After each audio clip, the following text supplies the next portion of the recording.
হয় স্যাৰ 10 নৱেম্বৰ যেহেতু আপোনাৰ গুৱাহাটীত লগতে সমগ্ৰ অসমত এক গণসমাবেশ হ'ব বুলি কৈছে ট্ৰাইবেল সংঘৰ ফালৰ পৰা যে আপোনাৰ আপুনি এই ইস্যুটোত কিয় লাগি আছে যেতিয়া মই নিজেই কৈছো যে ইতিবাচক আৰু পজিটিভলি সকলোৰে আকাংক্ষাক সন্মান জনাই আমি বিধানসভাত এটা ৰিপৰ্ট দিম এতিয়া যদি বিধানসভাৰ ৰিপৰ্টটো দিয়াৰ পৰিৱৰ্তে মই যদি আপোনাক এই ৰিপৰ্টটো কওঁ কালি মোৰ ওপৰত যদি কোনোবাই প্ৰিভিলেজ মোচন আনে মই কি উত্তৰ দিম হয় গতিকে আমাৰ এটা লাইনৰ উত্তৰ যে 25 নৱেম্বৰত ৰনোজ পেগু তাৰ অধ্যক্ষ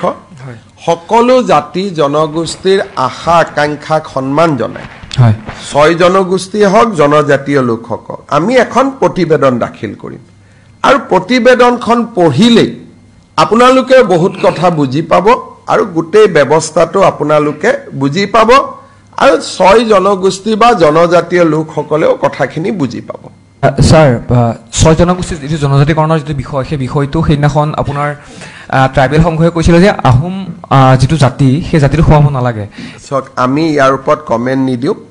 মন্ত্ৰী সভাৰ কমিটিয়ে প্ৰতিবেদন দিব আৰু প্ৰতিবেদনত আপোনালোকে চৰকাৰৰ ভিউজ বুজি পাব চৰকাৰৰ লক্ষ্য এটাই যে এই সমস্যাটোৰ ইতিবাচক আৰু শান্তিপূৰ্ণ সমাধান হ'ব লাগে গতিকে চৰকাৰে গোটেই পজিটিভলি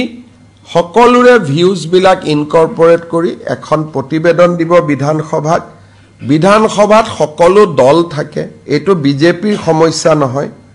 সকলো দলৰ সমস্যা গতিকে সকলো দলে বিধানসভাৰ মজিয়াত তাক আলোচনা কৰিব পাৰিব